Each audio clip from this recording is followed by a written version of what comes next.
شما خبر داره که کسی که اذیت رسول الله را بکنه او قابل قتل است یا نیست؟ کسی که با پیغمبر علیه السلام توهین میکنه، ابن اختل میگه، ابن اختل او شخصیتی است که به پرده های کعبه دست گذاشته. خب پیغمبر الله امر کرده اقتلوه، بکشش. کشتن شه یا نکشتن شه؟ چرا کشتن شه؟ شما خبر داری اذیت به کی میکرد؟ رسول الله صلی الله علیه وسلم میکرد.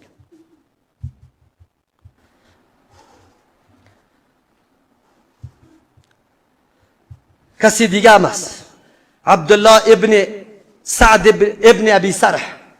عثمان رضی الله عنه آورده شد و پیش پیغمبر علیه السلام. و پیغمبر علیه السلام میگه یا رسول الله قطش بیعت کو. دست دراز کرده، پیغمبر رو را گردانیده. یک مرتبه گفت، دوم مرتبه گفت، سوم مرتبه پیغمبر رو را گردانیده بود. در سوم مرتبه پس آمد بیعت قطش کرد. پیغمبر علیه السلام بعد از او به صحابه میگه اما کان فیکم رجل رشید یقوم، نبود در بین شما یک شخصیت قوی که میخواست یقوم الی هذا، به این شخصی بدبخت. چرا؟ حیث رآنی کففت عن بیعتی، زمانی که مرا دید که من از بیعتش من آوردم اول دفعه دوم دفعه، یکیتان چرا نخیسته؟ فیقتله که او را قتل میکرد. کدامیتان؟ قال یا رسول الله ما علمنا، ما نفهمیدیم. لو اشرت الینا، اگر تو بر ما اشاره میکردی که بکشه دمو حالت بیعتت.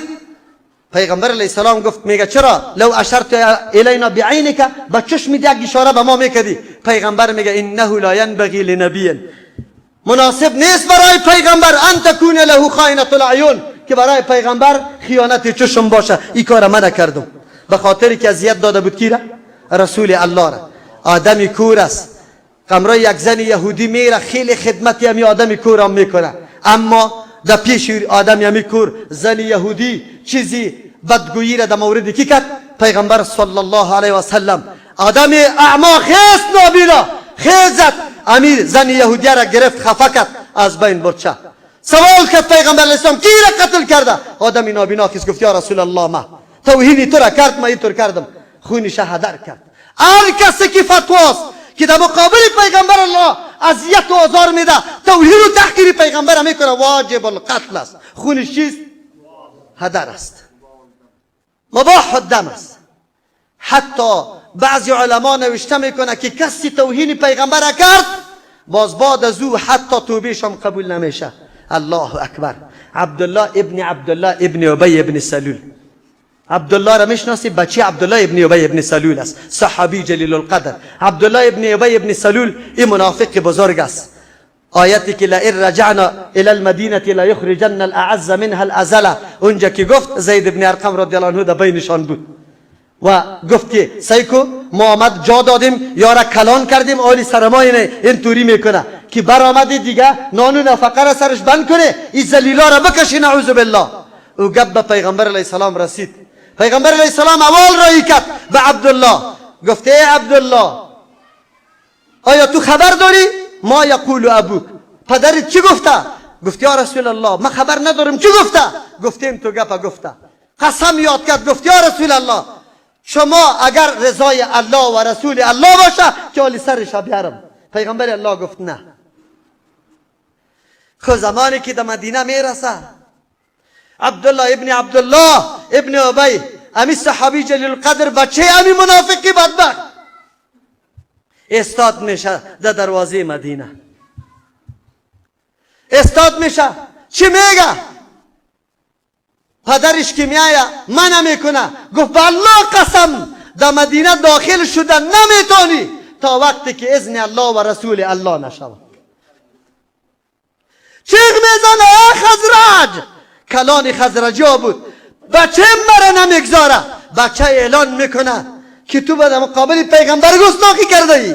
بالله قسم اگر در مدینه اجازت برات بدم تا که پیغمبر اجازه نداده، تا که اجازه پیغمبر آمد. در روایت دیگه میایه گفت بالله قسم که اینجا اعلان نکنی که اعز محمد رسول الله و ازل مستم تا اون وقت تو را اعلان نمیکنم. اینی را مردم صحابه میگن. زمانی که از دهنش اقرار گرفت که بله اعز محمد رسول الله خود از ذلیل معرفی کرد، بعد از اون اعلان کرد. مقام و منزلت محمد رسول الله را میشناسیم؟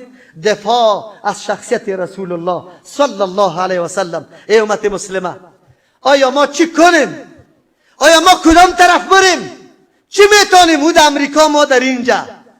بیایید شخصیت محمد رسول الله را بشناسیم به معنای واقعی. به الله قسم اگر شخصیت پیغمبر شناختیم و ما به تعلیمات پیغمبر قدم گذاشتیم، ای مردم، پراگندگی ها زدوده میشه، از بین میره، ملت متفق میشه. به الله قسم نیاز نه به یهود داریم، نه به نصارا، نه به امریکا، نه به انگلستان، نه به روس و نه به چین. به هیچ کدامش نیاز نداریم. خطه اسلام آنقدر اعظمترین ساحه است که کل دنیا در مقابل ازی هیچ است.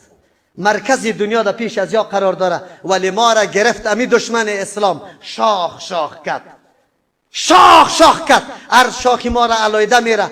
چی میکنه؟ بگوی شاخ علایده باریک میباشه، میده که در رئیس یا نه؟ میده که در رئیسته که باز نوتگک میزنه، باز او را میده میکنه، نمیگذاره که این درخت دیگه ثمر بگیره. ما را اینطور کرده که درخت بی ثمر جور کرده. ای ملت، به الله قسم کامیابی در بازگشت به سوی کتاب الله و تعلیمات کیست؟ رسول الله صلی الله علیه وسلم. ادامه میدیم. حق پیغمبر بالای ما چیست؟ تعظیم پیغمبر به کدام سیستم میشه و ما در همچون مسائل کدام راه را انتخاب بکنیم؟ عزیزان گرامی، راه این نیست که ما چیخ بزنیم مرگ به امریکا، مرگ به امریکا. به مرگ به امریکا هیچ چیزی نمیشه. بد دعا برش بکنیم، قنوت نازله را بخوانیم و خود ما عالی بشناسیم شخصیت پیغمبر که پیغمبر کدام شخصیت است. بارک الله لنا و لكم في القرآن العظیم و نفعنا و ایاکم بالآیات و الذکر الحکیم. استغفر الله لی و لكم و لسائر المسلمین.